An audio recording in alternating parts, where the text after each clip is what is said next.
How many times have you set a goal and made a decision and then failed? And how do you look at what I will explain why you lost and how to deal with it?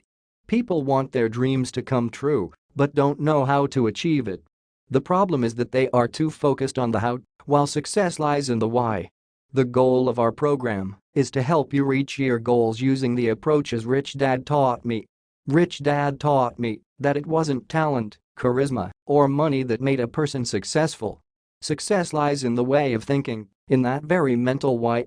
When a person needs to change his habits or goals, the first thing most often needs to be asked in a different way is the question of why. For most, this is difficult because the why is usually associated with ingrained beliefs and values, likes and dislikes. Our thoughts have many limiting factors. Sometimes the question why is limited in advance to the following beliefs: I will never be rich, I am not interested in money, investing is a risky business. Little will change in your life if you don't start thinking differently. For example, if you are convinced that you will never get rich, the chances of getting rich will be slim. Your why will not even allow you to make an attempt. Why is a criterion of potential. When it comes to goals, the question why has a strong influence on how, and in two directions.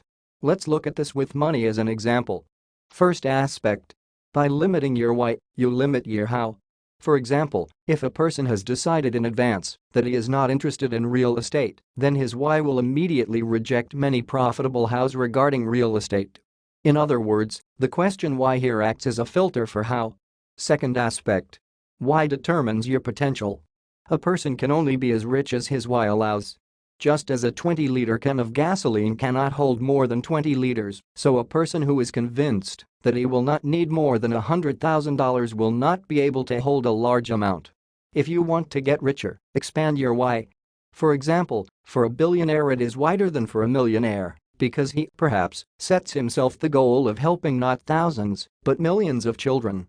Both the how and the why matter, but by expanding your why, you increase your chances of achieving more meaningful goals.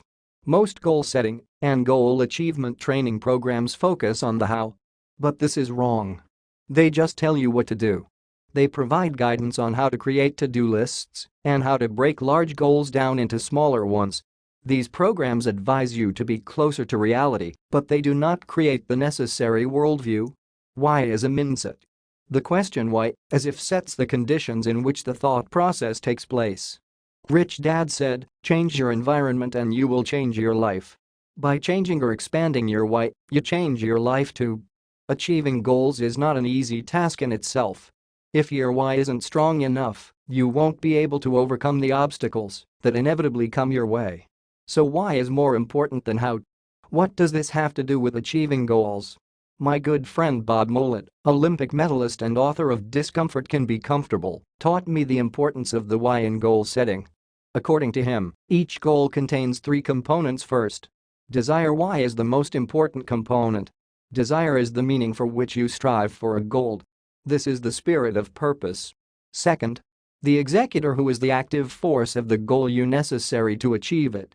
Third, function. How is what everyone teaches you, that is, the content of the steps leading to the goal.